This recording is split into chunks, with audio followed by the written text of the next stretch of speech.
Agora no Jornal Integração, os comentários de Dr. Bastos, o homem das claras ideias. Boa tarde, Marden Lopes. Boa tarde, Rafael Oliveira, Renan. Boa tarde, Massal, companheiro Michael Rios, ouvintes, internauta e telespectadores da TV Atitude. Realmente, Marden, ouvintes, internautas e telespectadores, nós hoje dispomos de uma estrutura, de um ambiente realmente prazeroso, que enche os olhos, que é o nosso reservatório aí, que graças a Deus está numa situação extraordinária, com praticamente cheio. E para nós aqui que tínhamos, né, a rua do açude, com o pequeno açude, para nós foi uma alegria muito grande. Só que nós precisamos saber usar. Nós precisamos ter uma disciplina na utilização desse nosso reservatório, desse nosso ambiente, né, que seria, vamos supor, de turismo para nós. Para nós é uma peregrinação turística. Hoje tem mais de 300, 400 pessoas visitando, e eu acho que deve visitar, não tenho nada contra, eu acho que merece, vale a pena você aos domingos, o sábado, um feriado, né, dar uma olhada naquele ambiente lindo, extraordinário, que é você olhando ali para aquela serra, belíssima serra, extraordinariamente verde, e com aquele manancial d'água para você ficar também deslumbrando. Fantástico. Agora, como fazer isso? Isso é que nós temos que, primeiro, esperávamos que a COGER fizesse o cercamento. Como é que anda a história do cercamento, a história, né, da privacidade dessa estrutura hídrica que nós temos aqui? Bom, doutor, o José de Arimateia, que ele faz parte do escritório regional da COGER, com sede em Pentecoste, em última visita ao nosso município, no mês passado, informou que já há projeto, já há orçamento aprovado, mas não deu data para o início dessa obra. Pois é, então acho que nós precisaríamos irmos atrás dele, né, para ter alguma, pelo menos, uma previsão. Mas antes disso, nós já poderíamos tomar algumas medidas, né? Eu conversando, inclusive, hoje com o diretor do SAI, que é o Giovanni, e ele, inclusive, me falava dessa angústia, né? Da falta de controle nas entradas, né? Do controle de jogar os lixos, jogar o material, como garrafas PET, sacos plásticos, copos de plástico, garrafas mesmo de vidro, que as pessoas vão até lá e querem, né, fazer, né, o seu lanche ou coisas parecidas, às vezes até ingerir alguns refrigerantes ou mesmo bebidas alcoólicas. Então precisa que a gente tenha uma disciplina, que a própria prefeitura, o próprio SAI já consiga colocar locais para colocar esse lixo, porque também não adianta, se tem pessoas, você precisa criar uma urbanização mínima. Então coloca lá 2, 3, 4, 5 tambores de lixo, que todo dia ou toda semana vai ser recolhido pelo caminhão do lixo. É importante que se tenha isso. Tenha guardas também acompanhando, disciplinando, orientando para que isso não aconteça, porque aí daqui a alguns dias isso vai tornar-se um point, que eu acho que já é um point aqui aos domingos. As pessoas que iam lá para Uruburetama, para o açude do Mundaú, outros açudes aqui próximos, praticamente vão ficar aqui em Tapajé. Isso é bom. E começa a vir pessoas de outros municípios para exatamente deslumbrar esse visual extraordinário que é do nosso açude. Bom, e que todos também sejam fiscais, né? Perfeito. E a própria comunidade. Mas eu estou falando antes o que é que a prefeitura poderia dotar, o próprio SAI, pedir à prefeitura 4 ou 5, né, tambores de lixo para ficar em um determinado local, para as pessoas começarem a aprender aí como é que faz com esse tipo de material, que se solto poderá criar transtorno, né? Você sabe que um copo plástico, um saco plástico leva 100 anos para ser degradado. E tu imagina isso dentro de um açude, o que é que isso pode gerar? Então é importante que a gente comece a fazer as coisas certas desde o início, para depois não ter problema. E eu até sugeri ao Giovanni, por que não colocar nesse acesso, nessa área de acesso, onde passam 99% das pessoas, colocar já umas cercas, né, de arame e estacas de cimento, já com seu portãozinho, deixando o local para passar um carro só para os carros que vão fazer serviços, por exemplo, né? Fazer lá uma abordagem ou fazer lá um recolhimento do próprio lixo, tem que entrar. Então tem que ter um portão fechado no cadeado e um local para passar só pessoas. Não é para estar moto subindo, moto descendo.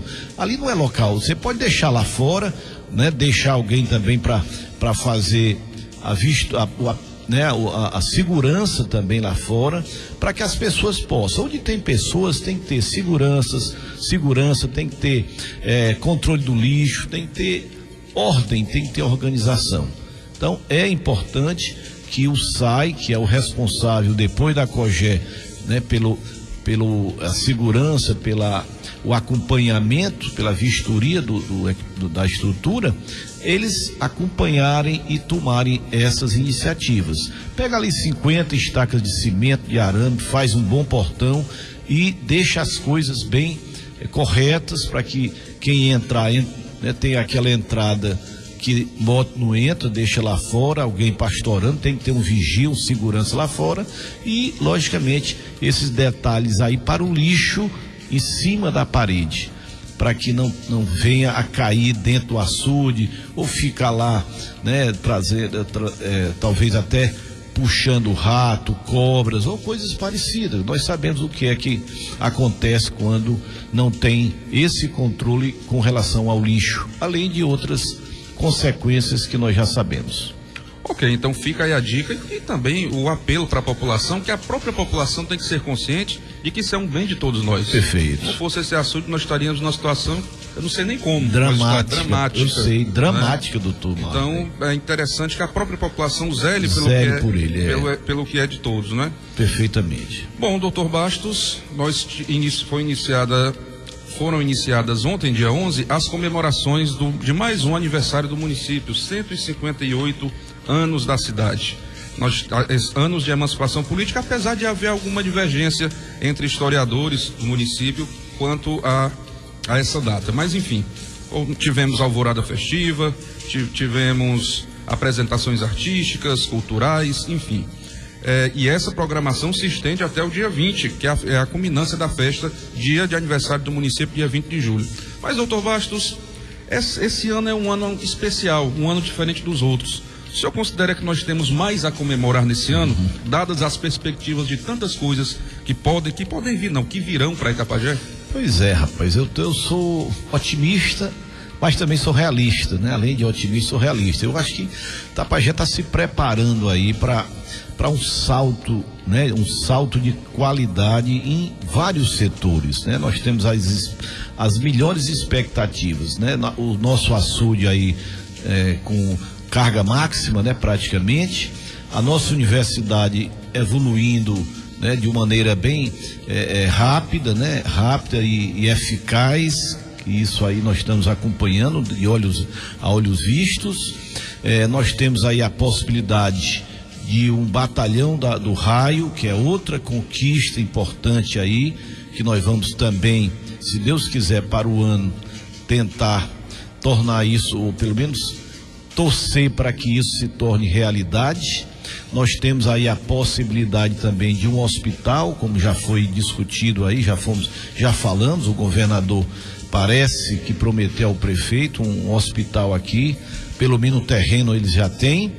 O que mais, Marden? Nós temos a nossa Praça da Juventude também dado uma nova alavancagem para que ela possa ser concluída. Tem alguma notícia da nossa de ônibus, a nossa rodoviária. O prefeito Dimas Cruz nos concedeu uma entrevista. Perfeito, eu queria saber sobre isso. E ele informou que de fato a solução é a parceria público-privada. Perfeito, mas já tem alguém interessado? Segundo ele, o governo do estado tem a intenção, pelo menos, de realizar leilões. O próprio governo organizar esses leilões de concessão, de uso, exploração de rodoviárias de todo o estado. Correto. Essas concessões teriam um prazo, uma duração de 20 anos. Perfeito. Agora, então há uma perspectiva futura. Excelente. Isso aí seria talvez a solução para o estado do Ceará, porque a maioria, talvez por falta de profissionalismo, ou porque prefeitura não é a estrutura suficiente para fazer crescer ou evoluir. Não é prioridade para a prefeitura, lógico, tem outras prioridades mais importantes, e na mão da iniciativa privada eu acho que seria o ideal para que nós tivéssemos aqui um equipamento que já tem um equipamento físico, mas funcionando para atender a toda a população do nosso município. Também isso é extraordinário. Bom, então nós estamos aí preparando o nosso município para dar um salto interessante, um salto fundamental. E eu acho que o próprio prefeito está reconhecendo isso e está preparando o município para receber essas mudanças que nós vamos ter, né? E como consequência disso, eu vou até aproveitar aqui esse momento para falar de uma criação da nossa Academia Itapajense de Letras. Eu conversava há pouco com meu amigo Tarcísio Ferreira, ele que conversou com o Barros Alves, que é o presidente da Academia Cearense de Letras, e já está fazendo, né, já está marcando reuniões para nós começarmos aqui, já que o Itapajé daqui 1 ano, 2 vai ser uma cidade universitária, e nós temos que já começar a criar esse ambiente acadêmico. Então, estimulando as pessoas a escrever, estimulando os nossos empresários, né, a patrocinar, a dar um olhar melhor para essa área fantástica, que é a área da educação. Sem educação, nenhum município, nenhum estado, nenhum país prospera. Então, eu acho que isso já é consequência desse novo momento que o Itapajé vai ter.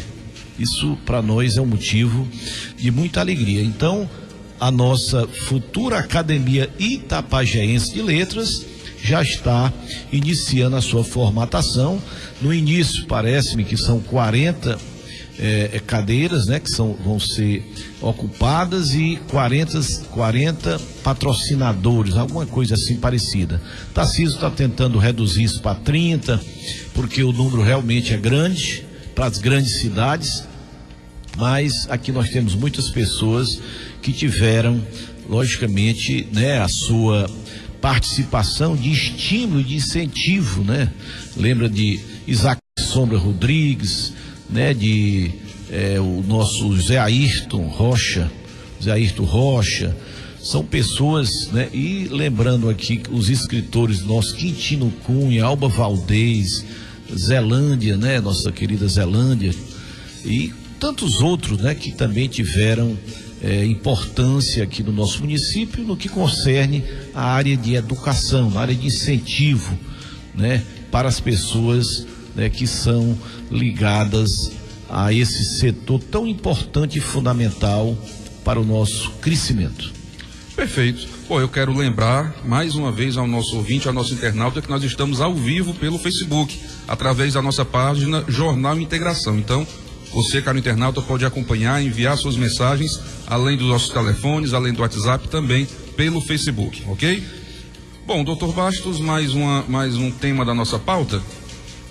Nós tivemos aqui muitas reclamações ao longo de muito tempo, de uma obra paralisada na localidade de Lagoinha, as obras de construção de um pontilhão e também de um calçamento sobre o riacho Pedra Preta.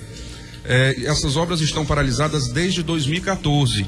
O convênio celebrado entre a Prefeitura e o Departamento Estadual de Rodagens, o DER, previa que a obra custaria 172 mil, sendo 140 mil dos cofres estaduais e 36 mil de contrapartida da Prefeitura. Deste total, 82 mil foram liberados, faltando ainda 87 mil. Em visita ao local, na manhã de ontem, o secretário de Infraestrutura, Fernando Teixeira, constatou que parte da obra que que parte da obra que já foi executada está deteriorada pelo tempo, dado o tempo de paralisação. De acordo com o gestor, o contrato com a empresa construtora expirou e será feito destrato por não cumprimento dos objetivos previstos. Isso palavras do Fernando Teixeira. O passo seguinte será uma nova licitação e também a solicitação para que o DER faça a vistoria e um replanilhamento do empreendimento, de modo a liberar o restante dos recursos e readequar o orçamento. Caso seja feito esse distrato, o Fernando afirma que ainda deve demorar um tempo, porque uma nova licitação tem que ser feita sem vícios, segundo ele. Então, é uma perspectiva de retomada dessa obra, mas nós temos aí, nesse entremeio, uma questão que pode ir às vias jurídicas. Então, é possível que isso ainda tenha um certo atraso. Pois é lamentável por conta lá das pessoas que moram na região. Mas eu conversava há pouco, né? Talvez semana passada eu já fiz a justificativa que o empresário Elio Bastos Lira tinha me falado. E ele volta a reforçar, dizendo ele que a responsabilidade foi exatamente da inadimplência do município, né, durante esse período. Por isso que ele não fez. Inclusive ele pede, né, e até isso aqui é norma nossa, quando tem algum assunto que precisa de esclarecimento, a gente precisa ouvir as duas partes.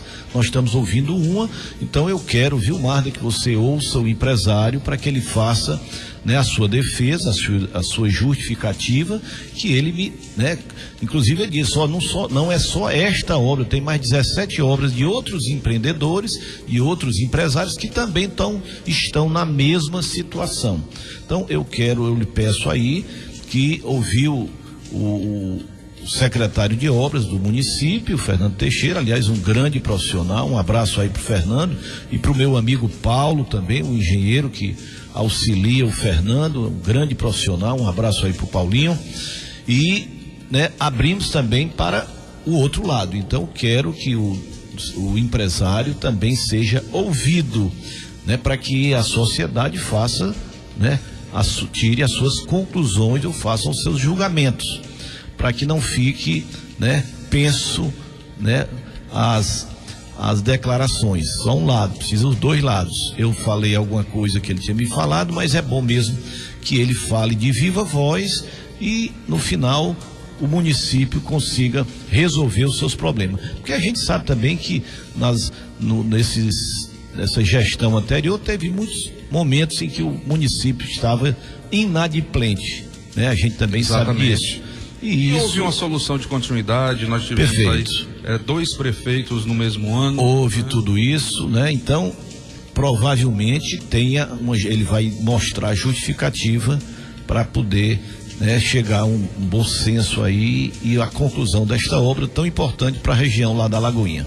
Agora também é importante que a população compreenda que sempre que se inicia uma nova gestão, claro que todo prefeito sensato, ele vai fazer uma revisão de contratos, uma revisão de convênios, fazer vistoria de obras, para que ele não dê continuidade a algo que esteja eventualmente errado. Não estou dizendo que há erro no caso da Lagoinha, mas todo prefeito toma esse cuidado para que ele não venha a dar continuidade a um processo que não está correto. Claro, né? E o ideal, viu, Marta, é você fazer uma auditoria, não só das obras, mas de todos os setores, né, de uma prefeitura que você está recebendo, e principalmente quando é de outra facção, né? Foi uma facção oposicionista. Então, mais uma razão de acompanhar e fazer este levantamento e esta auditoria. Tá corretíssimo.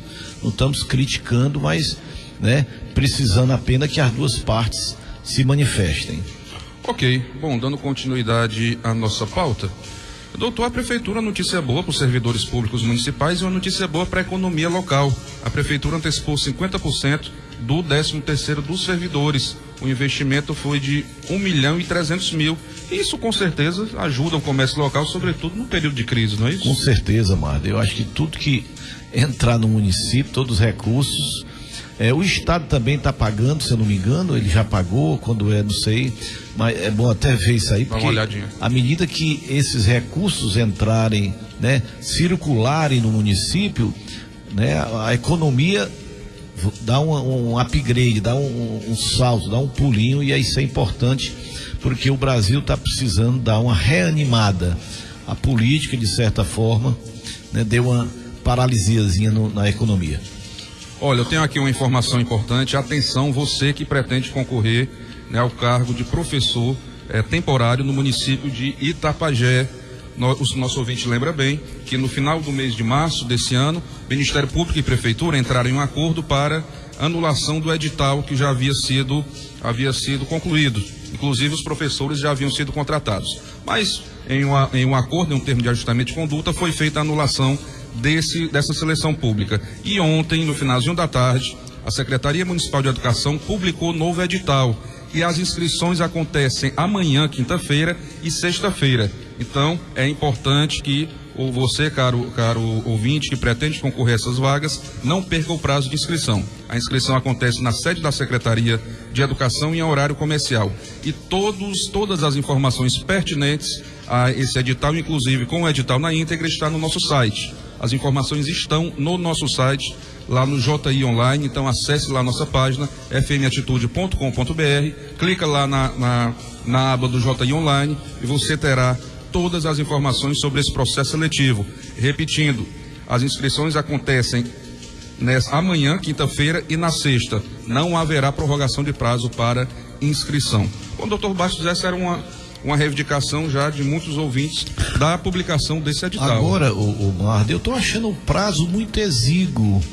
Isso foi decretado ontem para ser amanhã e depois? Amanhã e depois, isso. Eu acho que o tempo está muito curto, eu não sei. Eu acho que era interessante ver isso aí, né? Porque tem pessoas que por algum motivo viajou, não está aqui, sei lá. Mas o prazo ficou muito exíguo, muito pequeno. Foi ontem? Ontem foi publicado no final da tarde de ontem. Para depois de amanhã, quer dizer... Aí 13 e 14 serão as inscrições. Seria 11 para 13, são 2 dias, eu acho muito curto. É bom olhar isso aí para não ter depois problema, alguém entrar na justiça ou coisas parecidas, mas não sei se tá formalizado, né? É bom saber se esse prazo é o mínimo, porque tem um prazo mínimo que você tem que fazer para decretar e começar as inscrições, ou então elastecer o prazo de inscrição. Estou falando isso para exatamente se evitar que amanhã tenha alguém que entre na justiça dizendo que o prazo foi muito exíguo, não deu tempo, tinha viajado, etc e tal. Então é importante se analisar todos esses critérios para depois não ter problema. Bom, por via das dúvidas, nós estamos fazendo a divulgação ampla. Perfeito. Para que todos que nos ouvem tenham a oportunidade de fazer a inscrição, aqueles, claro, que tiverem a qualificação necessária e tiverem o interesse. Então hoje e amanhã é bom fazer. Amanhã, quinta e sexta. Então vamos fazer uma divulgação aqui, até em outros horários, é importante, né, para poder facilitar a vida de quem nem sempre você está podendo ouvir o Jornal Integração ou não consegue, né, o contato com alguém da prefeitura. Bom, e como o edital é extenso, nós não poderemos lê-lo na íntegra aqui no Jornal Integração, mas está lá no nosso site fmatitude.com.br. Doutor Bastos, uma notícia ruim para a educação de todos os municípios cearenses e também de outros estados do Nordeste. Anualmente acontece o ajuste das verbas do Fundeb, o reajuste anual. E os municípios cearenses foram surpreendidos com a portaria número 823/2017 do Ministério da Educação, em que informa que os municípios cearenses no ano passado receberam a mais recursos do Fundeb. E no último dia 10, que é o prazo para depósito nas contas das prefeituras da primeira parcela do Fundeb, parcela mensal, o município de Itapajé foi surpreendido com uma perda de R$857 mil. Quase R$1 milhão. Irauçuba perdeu 530 mil. Tejuçuoca perdeu 395 mil, quase 396 mil. Num período de vacas magras, num período de corte de gastos, de falta de recursos para tanta coisa, perder quase R$1 milhão para a educação, você imagina o prejuízo. Isso é lamentável, aquela história, né? Isso aí não sei se já tem a ver com a PEC dos gastos, né? Eu acho que ainda não, que é só no ano seguinte, em 2018. Então, é por culpa mesmo da falta de dinheiro, ou seja, do lençol curto. Mas eu estava vendo há pouco uma reportagem do deputado Danilo Forte, ontem ele esteve em Brasília com o ministro da Educação, com o ministro da Economia, Meirelles, né? O Mendonça e o Meirelles, e o tema era exatamente antecipação de Fundeb do ano seguinte, do final do ano, para exatamente suprir ou evitar que essa redução prejudicasse ao trabalho à remuneração dos professores neste ano de 2017. Tem alguma coisa nesse sentido que o deputado Danilo Forte, eu estava vendo, ele mandou para o meu e-mail, né? Aliás, a assessoria dele, esse encontro que ele teve ontem em Brasília com Meirelles, com o presidente da Prece, prefeito, se não me engano, de Tianguá ou alguma coisa parecida, ministro Meirelles e o ministro Mendonça, tentando antecipar. Se ele conseguir isso, né, se ele tiver realmente condições de antecipar, talvez vai diminuir o problema que teria se esse valor tivesse sido reduzido em quase R$1 milhão. Eu não sei se isso vai transferir para o ano que vem o problema, mas de qualquer maneira esse ano seria resolvido enquanto o Brasil volta a crescer, porque tudo isso é devido ao processo de recessão em que o nosso país está atravessando. As arrecadações estão diminuindo, né? A receita do Brasil, e não houve aumento de impostos, graças a Deus, para todos, mas infelizmente a diminuição das vendas, da maioria do comércio, da indústria e do serviço, repercute logicamente na receita do país. Então, diminuir o PIB, diminui a receita, né? A história, diminuir o milho, diminui a pipoca, não tem dúvida. Agora, vamos ver se o deputado Danilo Forte consegue essa antecipação e com isso corrigir essa redução do Fundeb para não prejudicar os nossos professores. Eu acho que professor você tem que dar prioridade zero, porque a importância deles é gigantesca, não é grande não, é gigante. Sem eles nós não sairemos do mesmismo nem daqui a 1000 anos. Bom, e falando em corte de gastos, aperto de cinto, muita gente, a população, de modo geral, a maioria da população, pelo menos, ainda tem a sensação de que só o povo está fazendo o sacrifício, que a classe política ainda não tem sofrido na pele essa recessão, essa necessidade de sacrificar, de cortar na própria carne. E uma proposta que foi alvo de matérias de jornais em todo o estado foi um projeto de lei de iniciativa popular de um eleitor, de um cidadão da cidade de Tururu. Ele pretende recolher assinaturas para enviar à Câmara um projeto de lei de redução do salário dos vereadores, estabelecendo que os vereadores passariam a ganhar a partir de então o salário mínimo vigente no país, R$ 937. Hoje os vereadores de Tururu ganham R$ 7.500. É uma redução em tantos. Para isso ele precisa de 720 assinaturas, 5% do eleitorado da cidade de Tururu. Importante lembrar que o projeto de iniciativa popular, ele é enviado à Câmara, é analisado pelas comissões, votado em plenário, mas não tem garantia de aprovação, né? Perfeito. E eu vendo esse projeto de iniciativa popular, que ele serve não só para isso. Se essa onda pega, né? Se essa onda pega, mas ele serve não só para isso, não só para reduzir salários, para propor redução de salários, mas propor qualquer tipo de medida, qualquer tipo de lei que venha a ser de interesse da comunidade, de toda a população. Eu fazendo aqui uma rápida pesquisa, qualquer projeto de iniciativa popular no município de Itapajé precisaria de ser subscrito por 1.689 eleitores. E muita gente não sabe que a população, que o cidadão, ele tem esse poder, né, de apresentar projetos de lei. Não, e do jeito que as coisas andam, tão difíceis, se eles quisessem 5.000 assinaturas, eu acho que não levaria 10 minutos não, viu? Era rápido demais. É complicado aí a coisa, mas o né? senhor não considera? Não, claro que não. Não sei se medidas tão extremas quanto essa de apenas um salário mínimo, mas o senhor não considera que ainda a classe política ainda precisa dar sua contribuição? Perfeito. Eu acho que isso, levando lá para o nível maior, nível de senadores, federais.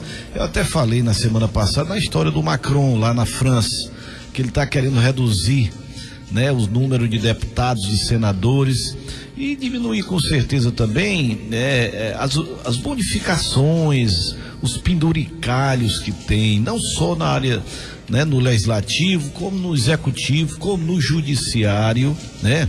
Não só no legislativo. Eu acho que precisaria fazer assim um enxugamento geral.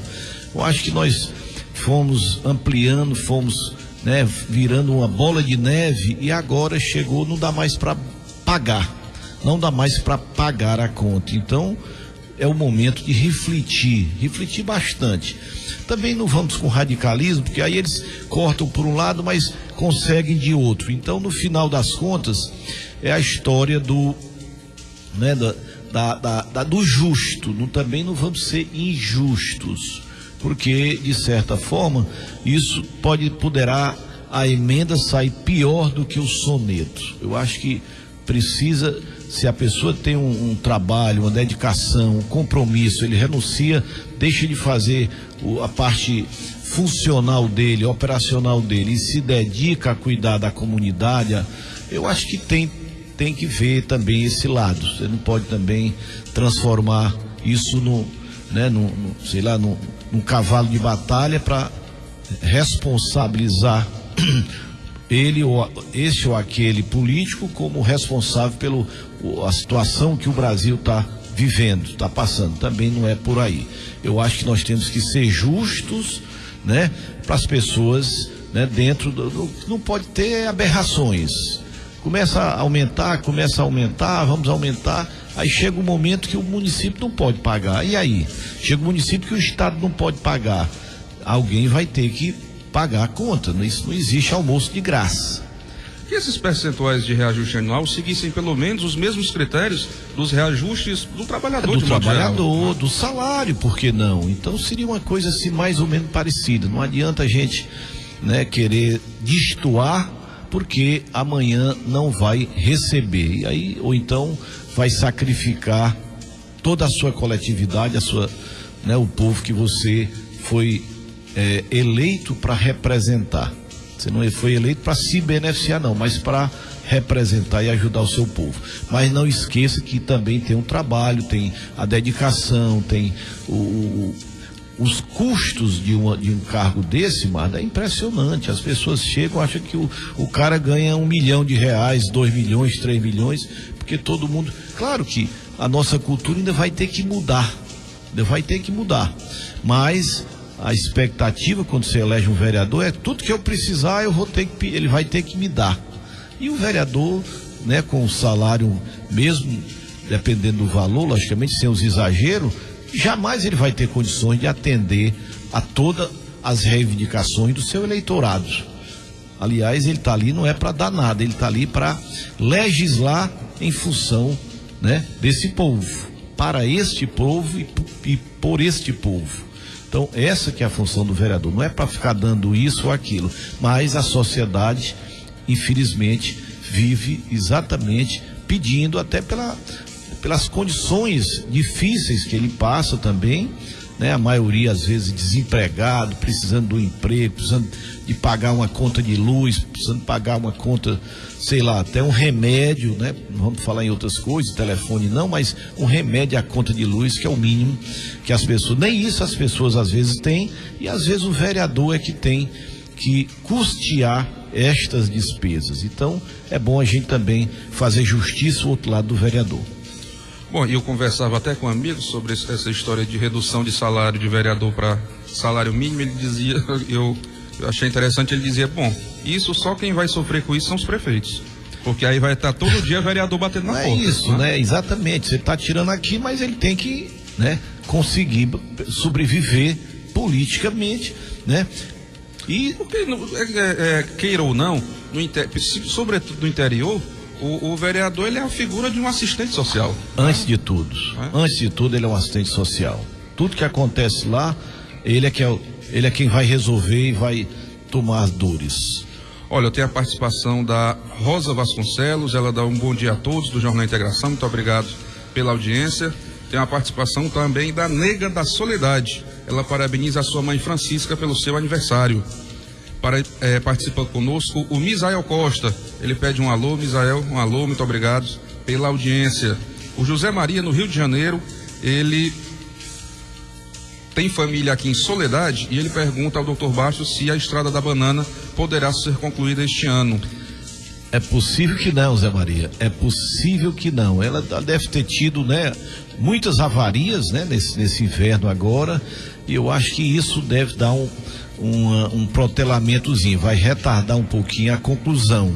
Mas eu acho que até o meio do ano que vem, né, 2018, julho, pode marcar sua viagem aqui para visitar seus familiares, que eu tenho quase certeza que você vai trafegar por ela já concluída. Próximo, né, semestre, né, do primeiro semestre de 2018. Pelo menos a minha previsão. A sua também, Marley? Olha, é isso. Ou você é mais pessimista? Não, nós esperávamos que até o final desse ano ficasse pronta. Pois né? Eu tenho minhas dúvidas, porque como é que tá a aceleração? O Rafael, tem alguma novidade, Rafael? Há cerca de 2 semanas nós estivemos ali na região de Santa Cruz e as obras ali para os lados que liga Santa Luzia a Santa Cruz já estão bem avançadas, e também a parte que liga a Santa Maria à Soledade também já estão bem avançadas. Perfeito, mas aí nós teríamos que ir até esse ano eu também concordo com o senhor. Acho difícil de ser concluído ainda esse ano. O detalhe é que o trecho mais complicado é exatamente o trecho Santa Luzia Uruburetama, devido a estrada ser bastante estreita, terá que ser enlarguecida para que ela possa poder ter uma trafegabilidade melhor. Pois é, e era importante que o DER nos surpreendesse. Eu não faço morder a língua, não. Eles inaugurassem esse ano, eu ficaria muito satisfeito, mas na minha previsão, eu acho que é no ano de 2018. Ok, nós vamos a antes trago mais participações de ouvintes. O Chicão da Paquetá está acompanhando os comentários de Dr. Bastos. Obrigado, Chicão. Mas eu vi esse amigo. Tem a participação de ouvinte que questiona por que para alguns houve o distrato de contratos e para outros não. Olha, cada contrato é um contrato, né? Tem suas especificidades, é preciso saber o que ocorre em cada contrato, né? Se há vícios de origem, enfim, é uma questão burocrática complexa. Tem um ouvinte que reclama que costumeiramente à noite os canais de TV ficam fora do ar. Bom, doutor Bastos, vamos à nossa pauta, a pauta nacional, ainda falando de crise e uma situação que muito afeta ao trabalhador, sobretudo aquele que precisa se ausentar do trabalho por motivo de doença, acidentes. Bom, mas antes disso, me perdoem que eu ainda tenho que trazer aqui uma pauta local, uma pauta muito interessante para você jovem, você que está de férias, quer o entretenimento, um bom entretenimento, um entretenimento sadio, e a Shopping Pães agora já entra de vez nesse ramo também dos eventos. Nós já tivemos aí vários eventos na Shopping Pães, com voz e violão, também cinema para as crianças, e agora nós vamos ter a primeira balada jovem na próxima sexta-feira, dia 14. Dr. Bastos vai ter direito a tudo, DJ, música eletrônica. Correto. Como é que vai ser essa balada? Precisa estar. Vai haver periodicamente esse tipo de eu acho que toda sexta-feira, nas férias, eu acredito, né? Porque as aulas tem que estar estudando, né? Mas com certeza as sextas-feiras deverá ter essa balada jovem. Isso não quer dizer que os mais os da minoridade não possam participar, não, mas logicamente a juventude é que gosta dessas músicas bem bacana, bem... Minoridade gosta do Seresta. Gosta do Seresta, do Nelson Gonçalves, do Altemar Dutra, e essa turma nova aqui é dos DJ aí bem bacana, que eles conhecem muito bem. Então, sexta-feira, você jovem já tem seu programa, né? Já tem uma opção para o seu programa, que é num ambiente bem central, num ambiente bem familiar, que é a nossa Shopping Pães, aqui o seu lazer, o seu local de divertimento, de entretenimento, além do pão de primeiríssima linha. Perfeito. Bom, então, sempre que tivermos esses eventos na Shopping Pães, nosso ouvinte, nosso internauta terá a oportunidade de ser informado através aqui do jornal Integração. Bom, doutor Bastos, voltando ao tema nacional, uma notícia preocupante, sobretudo para o trabalhador, como eu disse, que necessita se ausentar do trabalho por questão de doença, um eventual acidente. O INSS pode suspender atendimento em metade de seus postos por falta de recursos, por corte no orçamento. A situação dos cofres públicos, segundo o governo federal, é dramática, sem condições de cumprir a meta fiscal, que é de até 139 bilhões. Para isso, deve haver corte em todos os setores e o INSS pode parar de funcionar em 50% de suas agências aqui em Itapajé. Espero que Itapajé não seja afetado, já que além do nosso município, se eu não me engano, outros 4 ou 5 municípios da região dependem da agência aqui de Itapajé. Pois é, tu falou em meta fiscal 139, mas é um déficit fiscal de 139 bilhões. Ou seja, nós estamos gastando 139 bilhões a mais do que nós arrecadamos. Ainda tem gente dizendo que não é para fazer reformas, não é para reduzir gastos, não é para limitar gastos. Então, a coisa é complicada, uma recessão prejudica muito. Veja o que é que está acontecendo ali na nossa vizinha Venezuela. Veja o que é que já passou na nossa vizinha Argentina e outros países também que passaram por situações semelhantes. Agora é a nossa vez. Só que, graças a Deus, a coisa está dando, um ligeiro viés, de crescimento, muito pequeno, ainda muito rudimentar, mas já começou lentamente, graças a algumas reformas, algumas medidas que foram tomadas, por esse governo, que apesar de todos os problemas, ele tomou mais medidas de correções de rumo do que os grandes estadistas que já passaram em nosso país, apesar de tudo, eu sempre tenho falado aqui, ele tem seus defeitos que são insanáveis no meu modo de ver e de interpretar, mas ele tomou algumas medidas, graças, logicamente, à visão de ter colocado a equipe econômica, uma das melhores que já passou pelos ministérios da economia e circunvizinhanças. Então hoje nós estamos vendo aí, olha que preocupação, porque o INSS é um órgão que dá suporte exatamente às pessoas que precisam, os doentes, as pessoas que precisam fazer o seu seguro-saúde, fazer o seu afastamento por doença e não vão ter onde fazer porque cortaram aí uma grande parte, ou seja, os recursos não estão cabendo no tamanho do Estado. O Estado está gastando mais. Aí, Marde, ouvintes, internauta e telespectador, é que a gente vê que precisa aumentar em algum setor. Tem algum setor aí que não reduziu, que não fez seu sacrifício.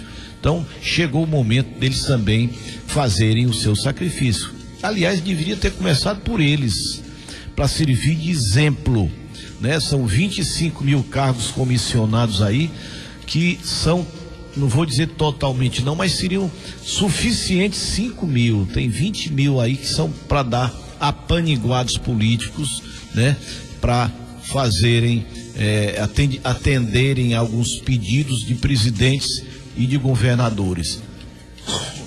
Então, precisa que a gente entenda que essas reformas que estão sendo feitas, elas visam exatamente voltar o tamanho do Estado para o tamanho da nossa receita. Enquanto a nossa despesa for maior do que a receita e este déficit de 139 bilhões crescer como está previsto, ele era menor, e a expectativa é terminar o ano maior do que isto, porque as mudanças que a PEC dos gastos vai atuar é a partir de 2018. 2017 não se mexeu nada, né? Mas tem aí a reforma trabalhista que deve dar um impulso, né? Até depois nós vamos falar sobre isso. Eu acho interessante as pessoas que são oposição ao presidente tentam desvirtuar a reforma, criando e inventando. Eu estou ouvindo hoje um funcionário lá da empresa que eu trabalho aí pela manhã, e ele dizia: essa reforma vai prejudicar o meu 13º, o meu FGTS. Eu digo: não existe nada disto, mas as pessoas começam a criar essas fantasias para jogar a população menos orientada, menos instruída, a ficar contra, sem nem saber a que ela está se opondo, né?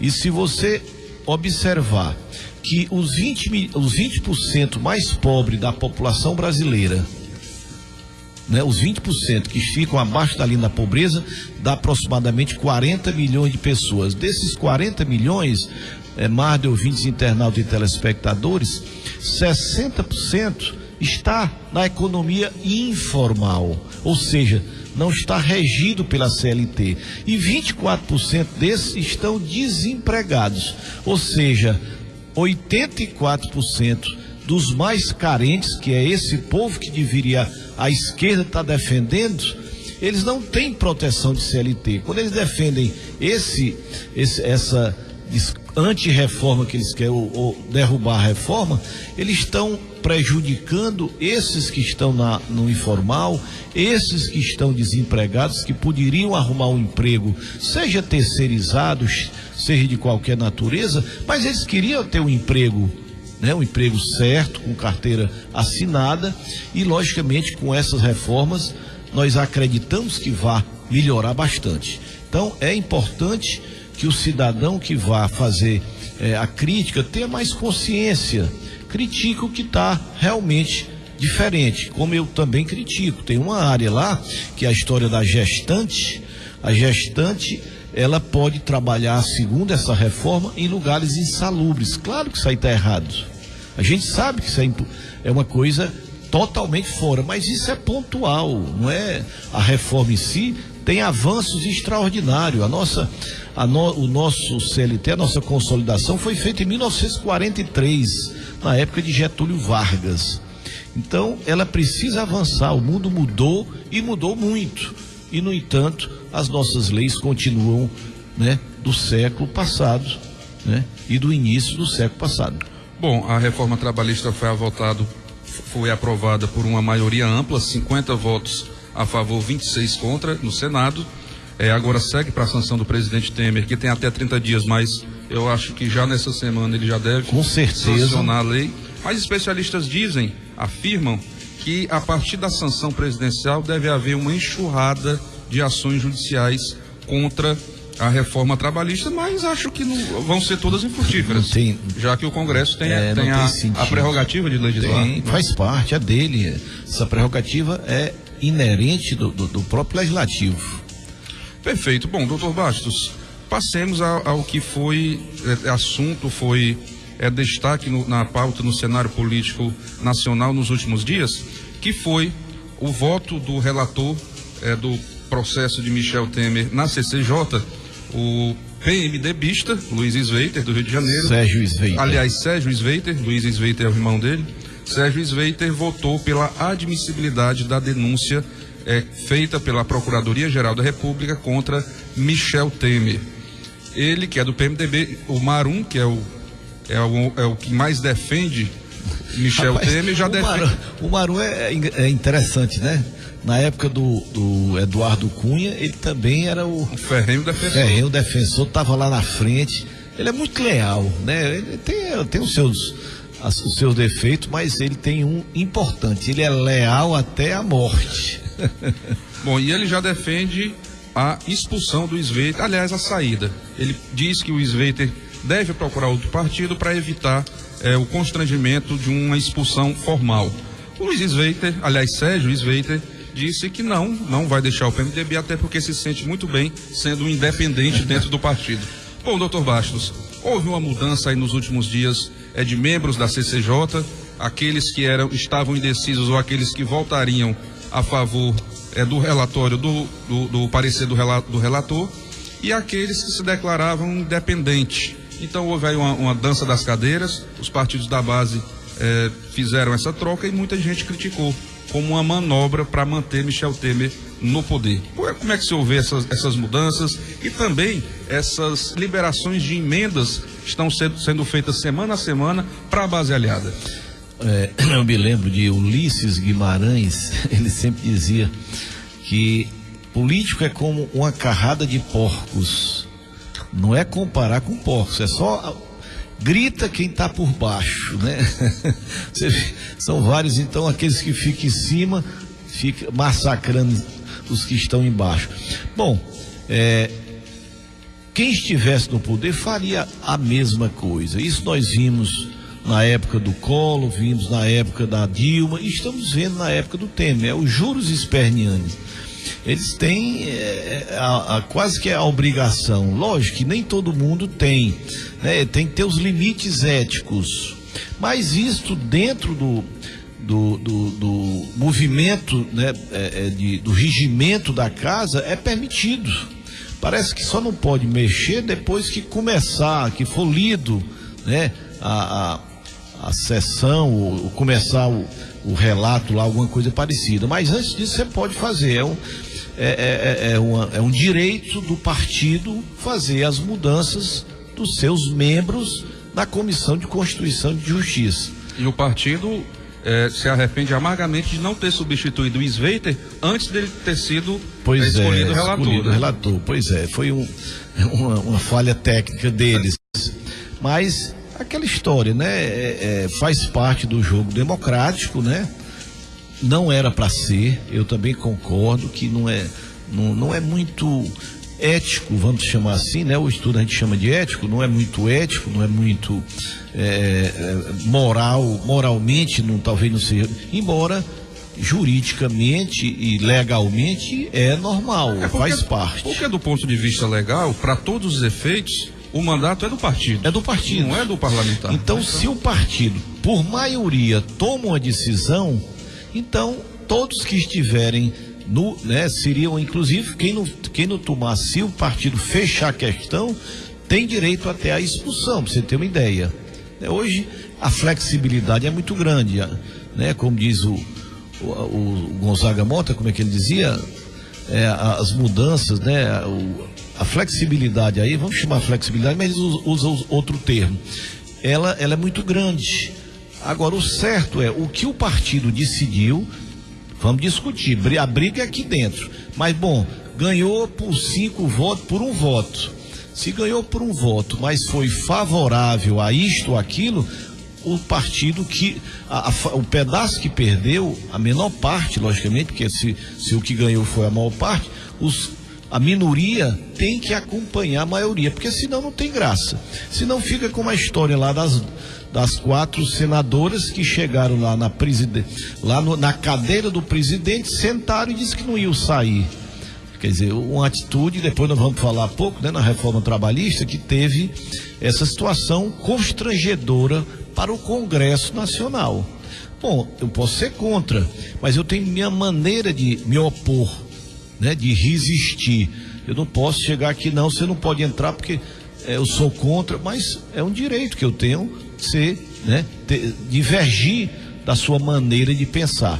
Então, com relação a isso aí, isso faz parte, o partido decidiu, a maioria é favorável à manutenção, até porque ele é do partido, né? E o partido briga pelo poder. Todo partido, ele aspira ao poder. Então, se ele está no poder, ele quer se manter no poder. Logicamente, você não pode ficar no poder a qualquer custo, porque se ele tiver ilicitudes, delitos, aí entra o judiciário para fazer a higienização, né? A limpeza. O judiciário está aí para isto. Mas eu acho que na democracia isso é muito normal, essa escolha, essa briga, não é só hoje, sempre vai haver. Enquanto tiver democracia, isso vai acontecer. Bom, independente, agora é importante lembrar que independente de qualquer placar na CCJ, o relatório aprovado vai ser julgado no plenário. Vai para plenário. Então... Pois é, e as pessoas que querem derrubar o Temer, eles têm que colocar no plenário 342 deputados. Não é a oposição ter 172. Os que querem derrubar, no caso aí seriam os oposicionistas do Temer, eles têm que colocar 342 deputados no plenário, que é exatamente o quórum mínimo para iniciar a votação. Então agora já deve ter começado a votação na Câmara de Constituição e Justiça, na CCJ. Deve estar passando, começaria às 11 horas.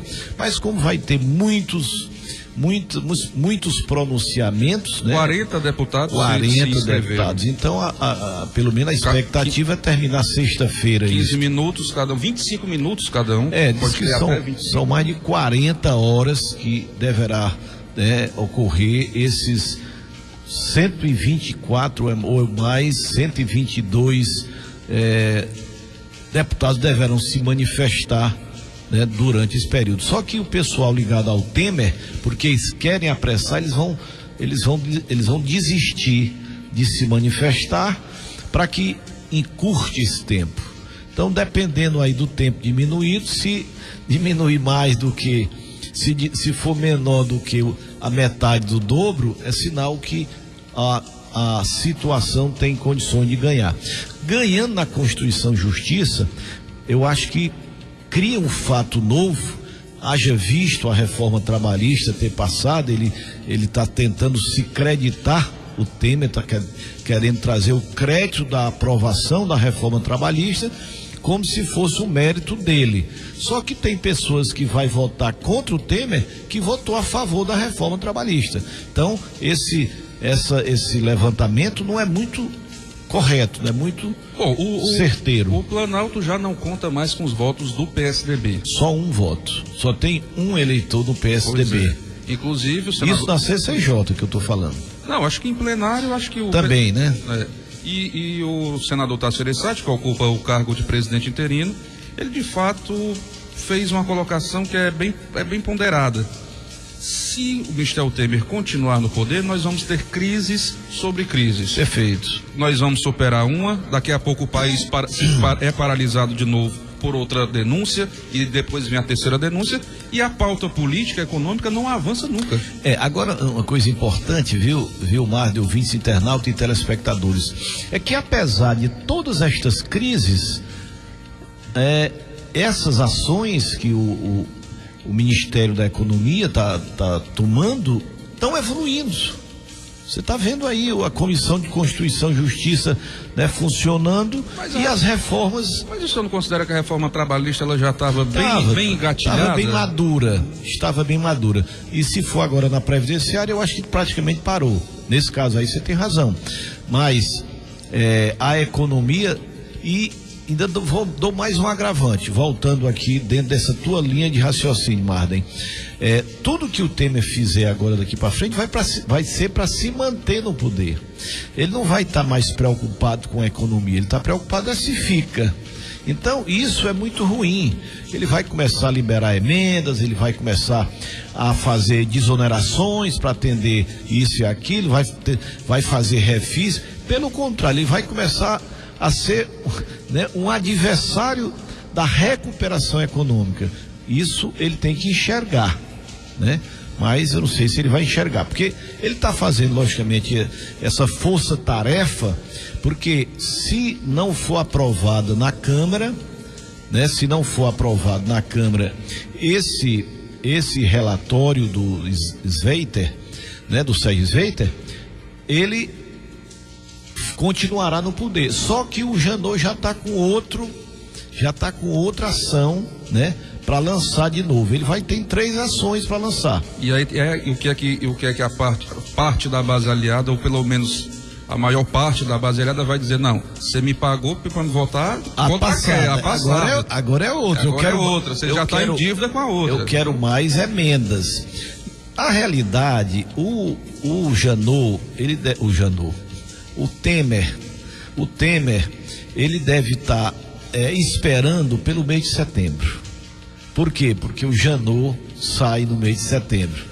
E até setembro, então tem agosto, tem terminar julho. Julho vai terminar o recesso, vai ter o recesso. Então volta em agosto. Então o mês de agosto todinho, tu imagina como é que vai ser esse tirinete em cima do Temer no mês de agosto, mesmo que ele ganhe. Então a história do Tasso Gereissati é verdadeira. Vai ser uma crise em cima de crise. E as delações que estão vindo aí? Eduardo Cunha, o Funaro, Funaro, né? Funaro, né? O Funaro também, e tem outra aí muito pesada que vem aí. Tem o Louras, né? Não, o Louras já saiu, dificilmente ele vai fazer. Se ele não está preso, a pressão diminui, mas ele pode, porque ele vai pegar alguns anos de cadeia. E nós precisamos saber o que é que o Sérgio Moro vai fazer com o ex-presidente Lula. Ele está praticamente há 22 dias, né, para dar o resultado do julgamento sobre a pena ou a absolvição do ex-presidente Lula. Isso também vai interferir, né, nesse desenrolar do caso Temer. Mas a situação do Temer é muito crítica.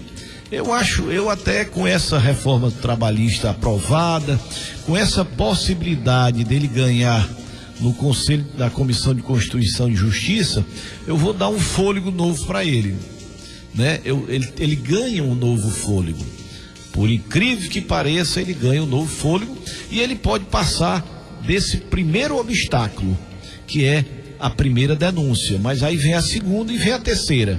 O Janot tem 3 denúncias aí, já tudo intercaladas e já prontas para dar entrada no Supremo e, logicamente, voltar com o novo relator, só que dessa vez eles vão botar um relator amigo, né? Eles devem botar um relator que sejam ligado ao Planalto.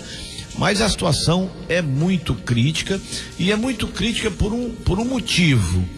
Eles já encontraram o substituto. Tudo isso não acontecia ainda porque não tinham conversado. Você viu que o Rodrigo Maia já conversou com o Meirelles, já conversou. Dizem até que os Weiter, ele deverá ser o ministro da Justiça, né, do possível governo Rodrigo Maia. Olha como as coisas estão andando. Pois aí, os dois são cariocas, os dois do Rio de Janeiro. Com certeza, talvez com uma grandes relação afinidades, próxima, grandes proximidades, e ele não daria esse relatório favorável à admissibilidade, né, do Temer, se não tivesse, logicamente, infelizmente, lá no Congresso tem essas características, tem que ter justificativa e motivo para tomar as atitudes e as decisões. Bom, dizem que o Temer gritou com Meirelles, até tu, Brutus, né? Porque Meirelles já parece que já aceitou o convite antecipadamente de continuar no Ministério da Fazenda, caso o Rodrigo Maia assuma. É para você ver o que é unanimidade. O Meirelles conseguiu ficar no governo, só a Dilma não aceitou, né? Mas logicamente porque ela não tinha a visão econômica realmente correta para o Brasil. Mas o Lula é doido pelo Meirelles, Fernando Henrique é doido pelo Meirelles, Temer é doido pelo Meirelles, Maia, todos eles, porque é uma pessoa sensata. E por que não Meirelles presidente, né?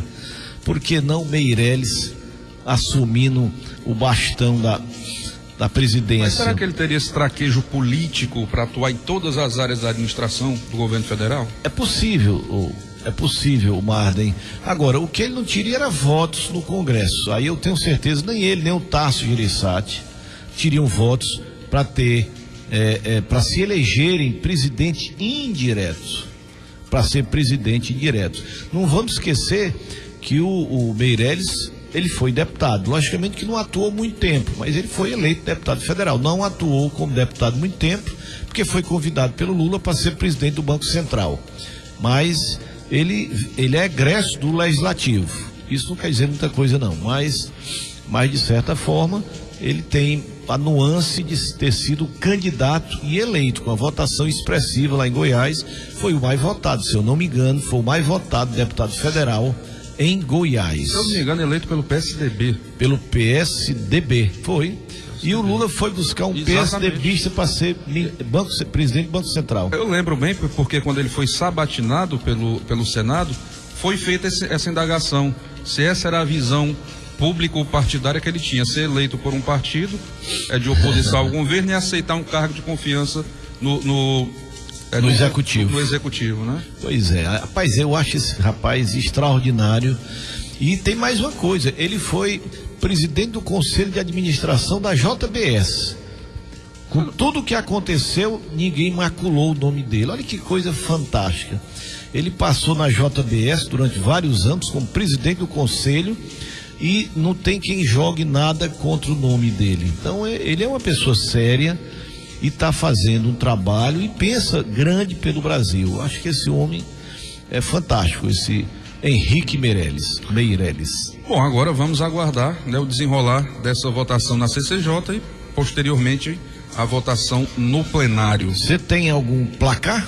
Na sua visão? Não arrisco. Você acha, vamos queimar a língua aqui, não faz mal de errar não. Eu acho. Você acha que ele passa? Eu acho que na CCJ ele passa, mas no plenário. No plenário ele corre o risco de perder.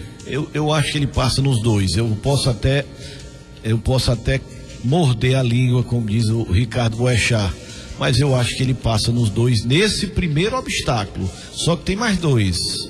Eu acho que ele vai ser surpreendido com a infidelidade de alguns da base. Hoje, só para você ter uma ideia, de segunda aqui a Folha de São Paulo, acho que tem 154 favoráveis, 74 contrários, né, admissibilidade, e 258 indecisos. Olha como a coisa está complicada. Os indecisos ainda estão esperando para conversar. É para conversar. E ele tem conversado com 20 por dia. A conversa é grande. E o pior é que ele precisa conversar com poucas pessoas. São só 172. Então, por isso é que eu acho que dificilmente, eu vou botar isso difícil também, mas eu acho que dificilmente o Temer cai nessa primeira denúncia. Agora, espero que ele não ache que a situação dele esteja confortável, porque não é nada confortável, porque cada dia que passa tem mais um agravante, mais um nó enrola a situação do nosso presidente. Eu não sei que azar danado que acho que a ex-presidente Dilma deve ter lançado uma praga tão grande que esse pobre, eu acho que ele já sofreu nesses 6 meses o que não tinha sofrido nos 75 anos para trás. Porque, meu Jesus Cristo, é coisa séria. Mas ele fez por onde? Eu estou aqui, não tô com pena de ninguém não, eu estou apenas falando o que está acontecendo. Realmente ele está sendo responsabilizado pelas coisas que, diferente do que deveria ter sido feito, que era uma visão mais republicana para essas atitudes de um chefe de Estado e de um presidente de partido. Agora eu imagino 2018, a dificuldade que vão ter os grandes partidos de lançar nomes que tenham um mínimo de credibilidade para dialogar com a população, né? Pessoas que tenham um passado, pelo menos ao que se sabe, limpo, pessoas idôneas. Tem muitos, Marda, o pior é que tem muitos. Agora, o problema é saber se os chefes do partido confiam neles. O problema é esse, ter muitas pessoas de bem nós temos. A questão é essa, ter cacife para chegar a uma candidatura. Ter a credibilidade da direção dos partidos, que é quem manda no partido. Esse aqui eu vou botar porque esse aqui reza na minha cartilha. Então, um homem sério reza na cartilha, não, então esse aqui não vai, para eles não dá certo. Por isso é que é difícil colocar nomes, né, que estejam à altura, né, da expectativa da nossa sociedade, que hoje quer uma pessoa séria, íntegra, idônea, competente, eficiente, efetiva.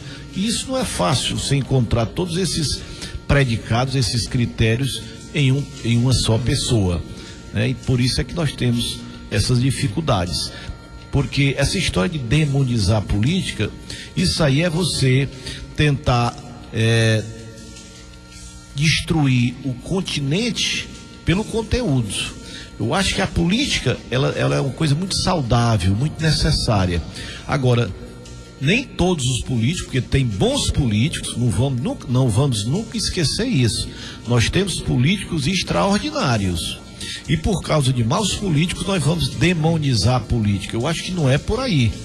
Tudo hoje funciona através da política. Bom, e se afastar da política só fortalece os maus políticos. Só fortalece os maus políticos. Por isso é que é importante a gente não ficar demonizando. A política não serve. Não, a política tem que ser feita. Agora, precisa cada vez mais nós purificarmos, higienizarmos esses que vão se manter na política, para que a gente tenha uma boa política e não uma má política. E eu acho que o eleitor também precisa acabar com essa ideologia cega. Ele tem que votar conscientemente, independente de paixão partidária ou paixão por político A ou político B. Perfeito. O que nós estamos vendo aqui no Brasil hoje é uma briga de torcidas de futebol. Perfeito. Né? Então, é preciso menos radicalismo e mais inteligência, mais senso crítico, né? Ser mais racional do que emocional. Acho que nós precisamos de mais racionalidade do que emocionalidade. Porque na emocionalidade, você vai até erra, você, não, vou votar nele, é porque é do meu partido, mas ele não presta, mas é do meu partido. Mas tu está destruindo o país, tu está destruindo o estado, tu está destruindo o município. Então é importante que a gente tenha essa visão mais racional, né, para poder termos futuros melhores. Não, e a pior visão que um eleitor pode ter é aquela do rouba mais faz. Isso é inadmissível. Aí, doutor, do tempo do Ademar de Barros. Pois, Ademar de Barros, o governador paulista. O governador paulista usou essa plataforma de campanha. Pois é. Ele rouba mais faz. Pois é. E aliás, teve um adepto fantástico, né? Paulo Maluf. Paulo Salim Maluf. Aliás, um aluno perfeito. Acho que aprendeu mais do que o professor. Deu aula de PhD depois, viu? Bom, doutor Bastos, temos as últimas participações. Um ouvinte pergunta quando vão dar início à construção de moradias populares do Minha Casa Minha Vida. O senhor tem alguma informação? Da Minha Casa Minha Vida tem o rural e tem o urbano. O rural, né, está sendo conduzido pelo Donatinho, né, tem 240, parece que em Irauçuba, 180 ou 178 no município de Itapajé, e a outra nós estamos tentando pleitear, o deputado Danilo Forte está tentando liberar junto ao Ministério das Cidades, já que já passou pela Caixa Econômica, que já está em Brasília, e no caso, se vierem, são 300 casas, né, no Minha Casa Minha Vida, que ficarão ali próximo àquelas ali das Cajazeiras. Mas não sei quando, não sei nem se, porque do jeito que vai, provavelmente, o Bruno Araújo, que é o ministro, deve sair agora, né, porque o PSDB, se apiando do governo, ele vai ter que sair, e ninguém sabe quem vem, mas espero que não prejudique aos municípios, entre eles o nosso Itapajé. Oi, tem a participação do Jordão Neymar, que está ouvindo os comentários de doutor Bastos. Jordão Neymar. Neymar também, rapaz? Aí o nosso atleta aí, ouvinte atleta, obrigado pela audiência, Neymar. Bom, doutor Bastos, agora 1h22, essa foi a nossa pauta dessa nossa quarta-feira especial. Ok, então na próxima quarta nós vamos ter aí já novidade, né? Aí nós vamos saber se o Temer continua e o Brasil vê se dá uma melhorada aí nesse ritmo que ele está vindo, né? Teve uns indicadores aí melhorando, viu? O mar de ouvintes, internautas e telespectadores. Isto é um sinal razoavelmente bom. Logicamente que isso não se deve ao presidente, se deve exatamente à força e à pujança dessa nossa economia, que apesar das falhas e dos erros de alguns políticos, mesmo reconhecendo que nós temos bons políticos, não vamos esquecer isso, não vamos achar que todo mundo é ruim, nós temos excelentes políticos e o Brasil precisa continuar, e se Deus quiser, nós vamos ter esses momentos bons. Bom, doutor Bastos, nos chegou aqui mais duas participações, nós estamos no final, mas vale a pena ler para sempre prestigiar o nosso ouvinte. O Anastácio Oliveira, ele pergunta: doutor Bastos, o senhor acha que os vereadores deveriam ser como presidentes de associações, não ganhar nada, além de aborrecimento?